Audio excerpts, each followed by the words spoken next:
This week on Doctor Who of the Caribbeans, the Cybermen are back, Hugh Grant is the Doctor, and the Stig is here. This and more in Madman with a Box.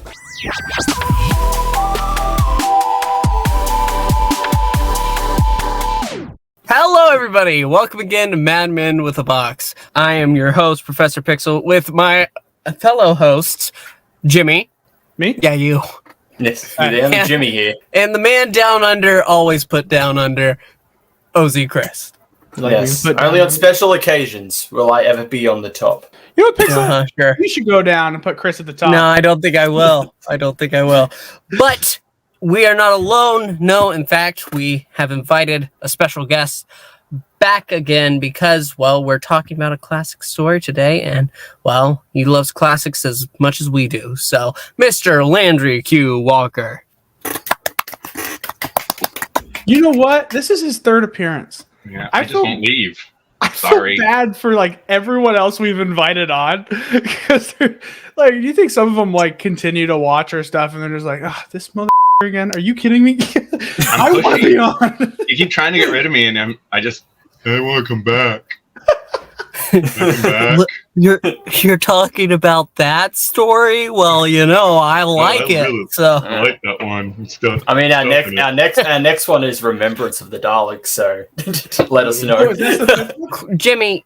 We gotta talk about This Week in Who. So, where do we start? Well, let's see. How about we start with the giant news of Hugh Grant might be the Doctor? Can we see the person's face, please? Yeah. Well, I wanted to show You just scrolled right past this rookie up-and-coming actor. He needs all the publicity he can get. I loved him in Love Actually. What a great Doctor. What do you mean? His best movie ever is Paddington 2. Okay? Yeah. Star of Paddington 2. Russell is bringing in the big guns, okay? He knew I need someone from Paddington. If I can't get the bear, I'm getting Hugh Grant instead. You know, he was actually up for the Doctor during the reboot, and Christopher Eccleston got it, and a few years later, he came out and said, man, I feel really bad that I missed out on being the Doctor. I was like, well, sucks to suck because we got Eccleston. I don't think I've ever seen him in a single movie. Yeah, he was big in like the 90s. Oh no, I remember the 90s. I was around then. I remember him. Not. I remember his popularity in the 90s. He had some notoriety. What? I just don't think I ever saw a movie with him in it. Well, it was more romance movies that he's been in. Yeah, he's very much a leading man. Well, obviously, there's a leading man in a romance movie. What, Pixel? What? Let me put this into perspective, okay?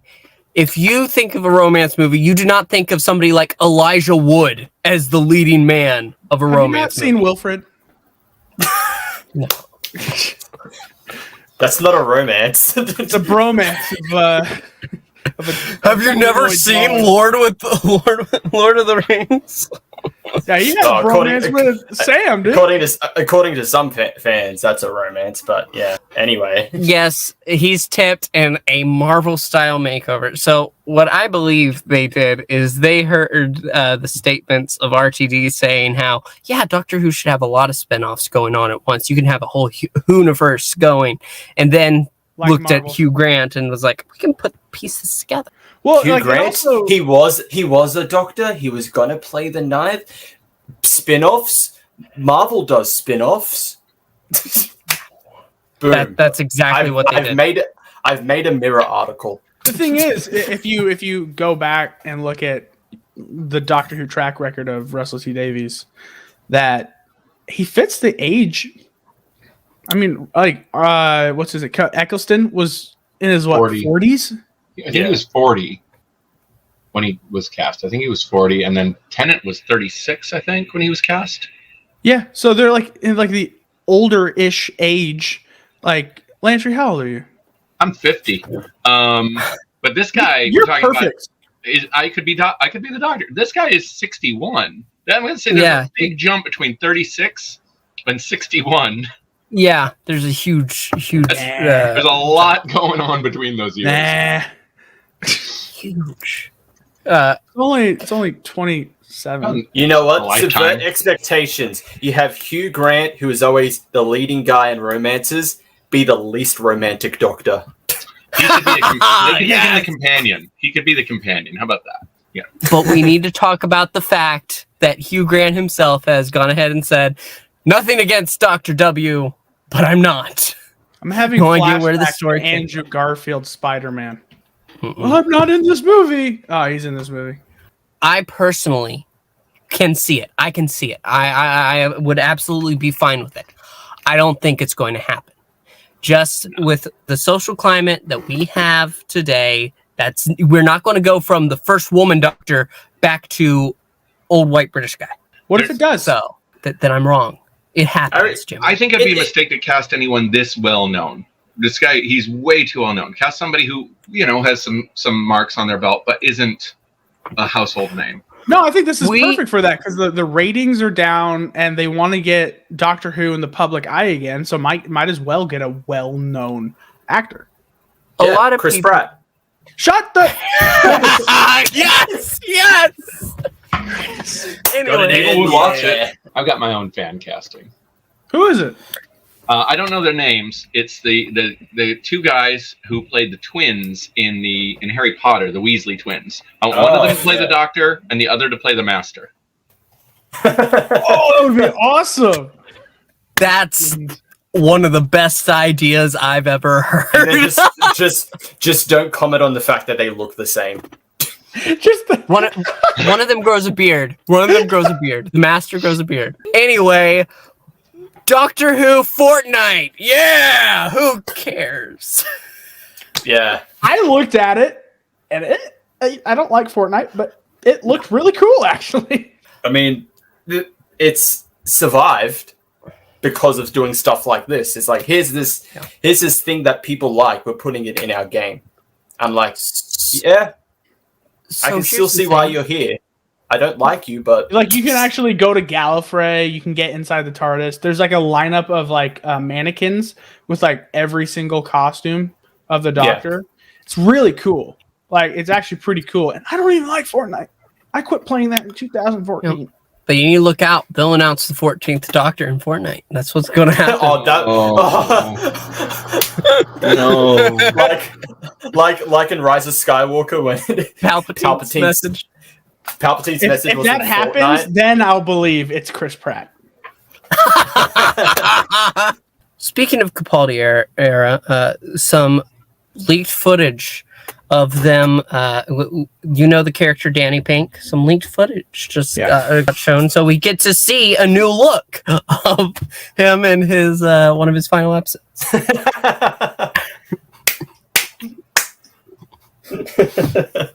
And it turns out that's actually Mickey Smith's Auton car. Yeah. Who's the fifth Doctor? I'm sorry, was it 10th Doctor? Ninth Doctor? Ninth Doctor. Who's the ninth Doctor? Oh, was that It's Christopher Eccleston, right? Trick question here. I know that. I saw that one. Yeah. Now, technically, all of these answers are true. All of them are correct, but I'm going. I mean, technically, John Hurt. He is the ninth Doctor. But wait, hold on. Shouldn't it? If we're thinking about it, also, couldn't it also be? God, I'm having a mind blank day. The eighth Doctor, Paul McGann, because what's her face? Joe Martin's Doctor. Yeah, is supposed to be a past incarnation somewhere either before Hartnell or in between the second and third. Okay, I'm not even going into the retcon. Oh, if we're going with the retcon, then the first Doctor is actually like the 50th Doctor. Okay, yeah. Or who knows? We have no way of counting. I don't want to know. I would rather not know. But I'm looking in A. Eddie, I'm looking in A. Actually, can we go 50-50? You are. I'm not sure. The main topic of this of our episode here is the episode, the story, Tomb of the Cybermen. And it's a great story, but I think the guy who just turned off his mic was the best guy to go ahead and lead us through. This was his recommendation, and he's gone. His pick. It was his pick, and he disappeared. But to speak of this episode, it is one of the best, I think, of the Cybermen episodes. And it sticks with you whenever you watch it. But Chris, since Jimmy has decided to cut out for the next 10 minutes, you want to go ahead and start off your thoughts? Sure. So while I have known of the Tomb of the Cybermen, this was my first ever watch of it. Wow, really? Yeah. It was. I haven't watched a lot of classic Who. It's always been on my list. I need to go watch it. First time watching it, I thoroughly enjoyed it. I absolutely loved it. Thank God this one was still intact, because I know I think it was at Moonbase and Invasion they had to be partially animated. It's one of the shortest too. I'm surprised. I'm like, oh, this is only 4 episodes. Okay, I can get this done in which is perfect. I think if there was any more to the story, it would have been drawn out too much. It is. Yeah, perfect. I think. Yeah, it was nicely structured. I always like stories where humanity is just shown to be so dumb, even in the future. It's just like, oh, if we just left this tomb alone, we wouldn't have awoken the Cybermen, and then also inadvertently bring them back, because now we have a Cyberman that's just loose at the end. I love that, where he was like, where the doctor's like, why are you going in there? And the guy goes, we know they died off 500 years ago, but we don't know why. And in my head, you don't need to know why. You just survived. You survived the cyber wars with them. Instead of having curiosity, how about have a parade? Just go have fun. It's the day they died. Woohoo! Oh, sorry, I was gone because my roommate got me a drink. It was pretty cool. But yeah, where's mine? Here you go. But yeah, I absolutely love the story. I love the Cybermen in it. I kind of really dig this design, even though I find the 3 fingers thing a bit goofy. It's a bit weird. I loved that. The lobster, the Zoidberg hands. It's a bit weird considering every other Cyberman design, but I like the designs of Cybermen here. Cyber controller. I wish there was a bit more to his chest. It's just kind of blank. I mean, he's supposed to stand out a bit more because he's the one in charge, but yeah, there we go. There we go. I love it. Yes, I love the exposed brain. Great design. It's my favorite design. Like literally this, and then right underneath this is the World Enough in Time with Bill. That design. The OG, the OG Mondasian design. Yeah. Let Chris finish, Jimmy. You left. You don't get to speak until it's your turn. But to summarize, because I believe this was Victoria's first adventure. Yes. Yes. Yeah. Sort of. I think she. Yeah. Sort of. Yeah. Oh, so the one before that doesn't count though, because that was the first time we see her. That was in her own spot. Right. Yeah. That was her debut. It's her first trip. This is her first trip. I think she does a fine job. She definitely pulls her weight there. It's not just like, oh, she's just going to be the damsel. Except for, I know Jimmy. Yeah, Jimmy's going to get to it, but when Jimmy gets to his discussion of it, I'll let him get to it. But yeah, I think our overall episode, absolutely loved it. Now you get your turn, Jimmy. Now you can speak, Jimmy. So, okay. Rewatching this for the first time in a while and not living off of its nostalgia for me, rewatching, I kind of noticed 2 things in it. There's a lot of blaxploitation and misogyny in this damn show. Yeah. I didn't notice it because I watched it when I was younger, so it might as well. And by younger, I mean probably 17. I mean, I'm 22 now, almost 23. So it's long time ago. Yeah, so long. Landry, do you remember 2010? That was so long ago. No. So there was this. What was his name? Toberman. Yeah. Toberman. Totally, just classic Robinson Crusoe savage style they were going for. This is my slave. Even straight up says, this is my straight place. up says, yeah, even straight up says like, "This is my slave."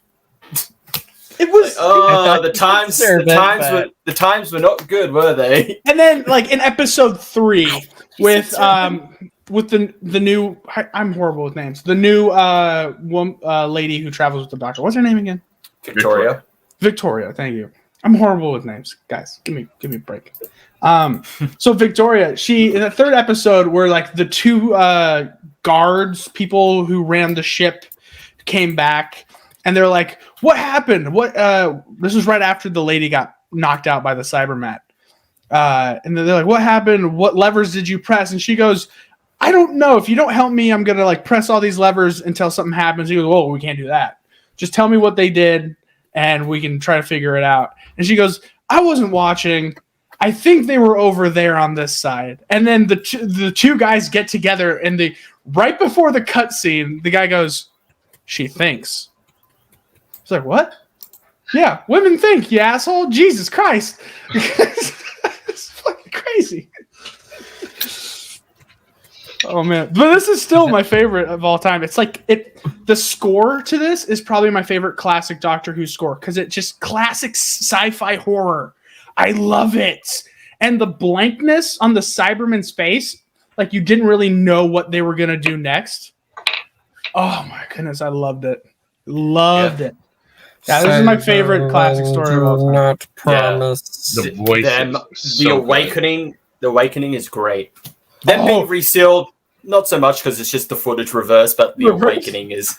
Even the Awakening, there's one part of the Awakening I was like, okay, you could have cut this scene right here. The scene where the guy breaks through. Yeah. Oh, that's great. He tried to push. Yeah, he had to like push his head through, and then he goes, "Oh, I can't do that." And he tried to duck. Oh, so I was like, "Oh." Yeah. I actually really like that. Is that your sum up of your feelings, Jimmy? Besides like the 2 horrible things that the show did, still a perfect episode story to me. Perfect story to me. Then again, this was during the times where this shit was just commonplace. Even though it's bad, it was still commonplace. It was like a peek through the lens of time, like watching this. You know, if that makes sense. Okay, Mr. Walker, you're the best for last. Oh well, okay. So this is an interesting one for me because when I became a Doctor Who fan, this was still a very much and for a very long time a lost episode. So they didn't discover this one still existed until sometime in was it 90, 91? I think? Yeah, it was during the time where people were people who had the episodes had like this black market thing where they would just exchange it with each other and not actually give it to anyone. They would exchange it with each other just so they could watch the secret episodes themselves and keep it a secret. So I read the novelization when I was like 12. Those people were very into. I mean, you know about those little books. Actually, I have a couple of them here. Probably this one. First off, hold up. I didn't know this was a novelization as well. They did a novelization of it. They did novelizations of like every episode practically. Yeah. And it was the only way you could experience the first 3 Doctors when I was a kid. Yeah. Like because all these episodes were considered gone forever. I'm buying this now. Well, the novelization has the incorrect Cybermen design on it. Yeah, on the cover. That always threw me. But so there's that. I mean, everything about you say about that there's elements that have definitely not aged well.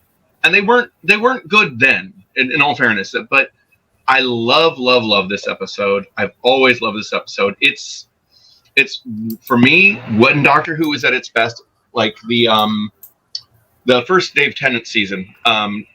So many of the episodes are classic horror stories re-skinned into science fiction, like the werewolf story. Or you've got his first story with the plague victim, you know, when he first goes New Earth. It's a zombie story. They even touch you, you become infected. It's a zombie story. The vampire story. Idiot's Lantern was the classic horror of like, oh, it'll melt your brain. Yeah, and written by the fantastic Mark Gatiss, which Jimmy loves. This I hate it. This is a mummy story. This is the mummy. They go to the tomb and all of that. The one thing I thought was weird, and I guess this is maybe pretty Cyberman, is some Cyberman artisan took the time to build all these Cybermen symbols and put them everywhere. They had their own hieroglyphics. They did, and like, who is this Cyberman who is like, I shall design an icon that represents us? Like, but I love this design of the Cybermen. This is my favorite design. This era.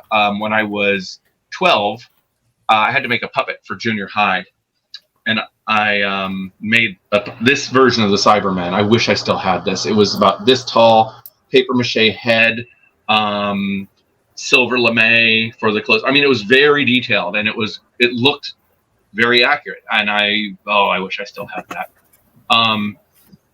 So yeah, I just really, really like this, and I love the introduction of Victoria. I love the scene between the Doctor and Victoria when he's like, "Hey, this is okay. You're all right. Let's talk about missing family and his diary." We get to hear is this when we find out his age for the first time? I think we get the first Doctor's age. I think he said it was 450. 400 something. Yeah, but I don't know if we ever get an age on the first Doctor. Now, wasn't it like the what did it say? 600-year diary? 500, yeah, I think. He said he's like about 450. Yeah. Yep. He has to think about it though, because he's not really sure. Because he's counting in Earth years. I mean, what did 11 say? He goes, I think I'm around 1100 and something, unless I'm lying.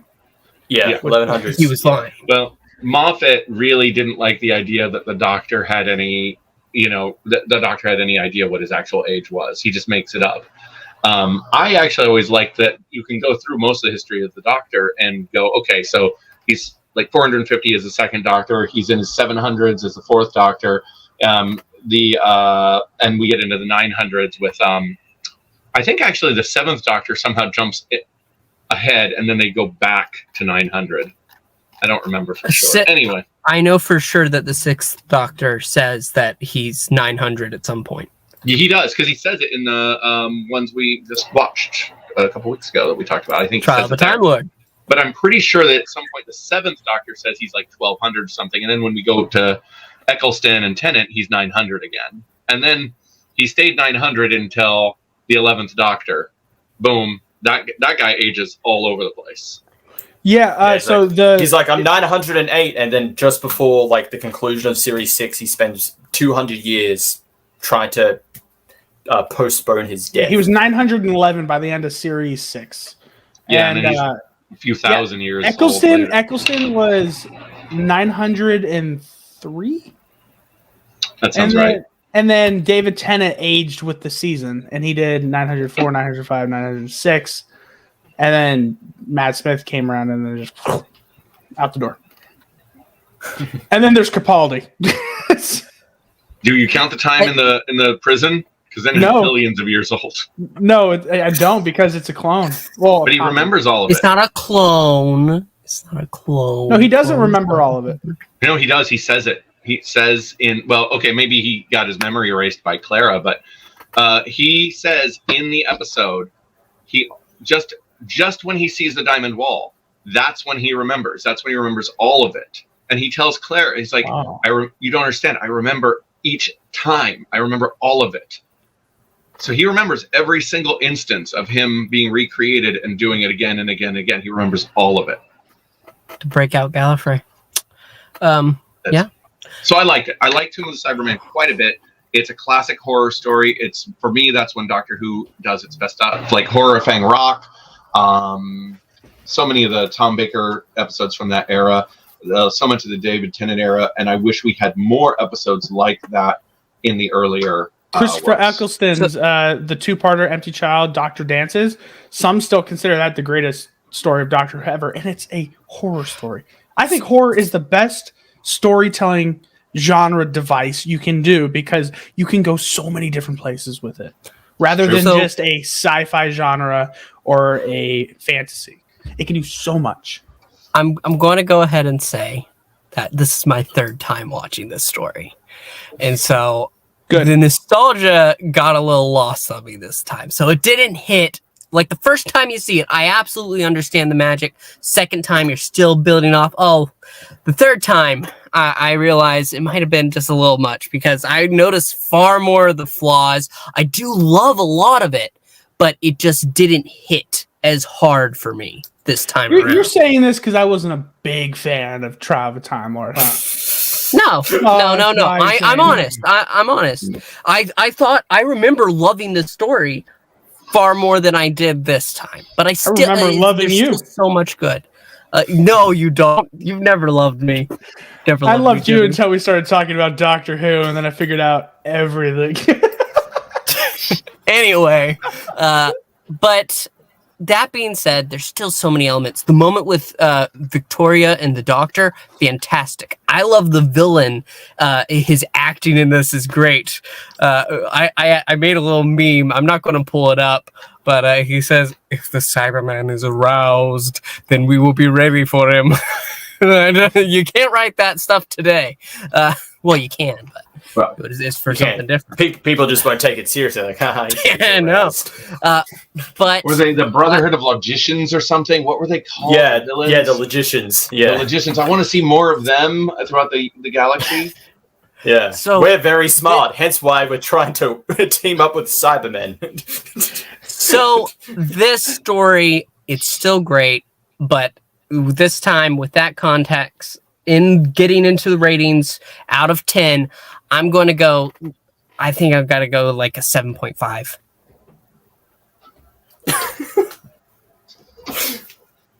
You want to say that again? Yeah, 7.5, Jimmy. 7.5. Because it's above, like 7 is my typical, like, wow, that's a great episode of Doctor Who. It's a little more than that, but it's just, I don't feel it as much this time around. If I'm going to judge this one through the lens of today, then I could agree with your review. But if I'm going to judge it for a product of its time, I'm going to give this one like a 9.3 or something. This to me is one of the best classic Doctor Who's. And it really sets, I mean, so many of the Troughton episodes do this, but it really sets the tone, the template for what is to come. It doesn't hold up perfectly. It's got some weird pacing. The Cybermen going back in their tombs was a little anticlimactic. Some of the stuff drags a little, and some of the criticisms that Jimmy had were totally valid. That I don't think are easily overlooked. However, that's all through a modern lens. If I look at it from a classic perspective, super high. It just, elements of it don't age well, including just the pacing. I understand that, and I would agree. I disagree on that. I found the pacing enjoyable because I felt like we got to live in it just a little bit more and let it breathe. Because it is a horror story. Everything's not so quick with horror stories. Otherwise, it'd be an action. True. I mean, I disagree a little bit. I think there is actually like some more room that could have been worked there. And it felt like it did jump a little from time to time. But I gave my rating. Jimmy, go ahead. This is your story. You love it. Let's hear it. If it's not a 9.5 like Trial of a Time Lord for me, then I'm going to sue you. That's fine because I'm 100% biased, and I think this is a perfect 10. I just love this so much. I'm speaking of the okay. Is it a hold up to New Who? No, there are better episodes on New Who, but as Classic Who, this is a perfect 10 for Classic Who. That's how I based it off of. Now, if I put it up against like say Silence in the Library, this is probably like a 7 to 6. Like no, but you can't do that. So it has to be classic. I think it's perfect 10. Well, I know it was passing enough. I do have to say, with the passage of time, sometimes things like before I actually rewatched it, I was pretty sure I was going to go up to the at least like 8.5, if not 9. But it's rewatching, I realized that it's not as much of a favorite as I thought it was. Now here's next week though when we're doing in 2 weeks, Resurrection of the Daleks. Next week. Oh, it's next week? Or sorry, No, 2 Remembrance of the Daleks. I have seen that. So I'm going to be in the same boat as you because I remember liking it. Yeah. Except for that one part where Ace beats up a Dalek with a baseball bat. But, other than That's art. that's not art. I don't remember it well. So Cheap budget. And the writers thought, oh, this will be cool. Like, no, it's a Dalek. It shouldn't be beaten by that. we'll see when we get there. But if, Chris, let's go. Sorry, hold on. As a objective point of view, probably this episode's an 8. I don't know. But I still think it's a 10. Jimmy, I respect you and how you feel. Okay, Chris, you've heard all of our ratings. All the pressure is on you. How do you feel about this story, huh? Well, I give this a 8.5 out of 10. Despite some of its flaws, I was thoroughly engaged and entertained by the story. Absolutely loved it. One of the best Cybermen stories out there. Like I said earlier, thank God this still exists in its entirety. I don't know if it would have the same weight if half of it was like animated, like some of the other stories where it's like, okay. Was it Web of Fear? No, Web of Fear. Yeah, Web of Fear was. I'm also talking in regards to some of the other Cybermen stories. I know Moonbase and I think Invasion were. Well, I knew Web of Fear has. Isn't there like one episode in that's actually they have? I think so. The rest aren't. Moonbase, which takes place before this. Either way, I knew I liked Chris more. Okay. Well, those are our thoughts, our ratings, our rankings, and that's pretty much it for our show. We want to thank you so much. Please make sure to check out the links below, linking all of our stuff. Make sure to check out what's upcoming and the past works of Landry Q. Walker, and his comicsology is in the description. Oh, good awesome. job. Thank you. And we will see you next time. So long. Bye.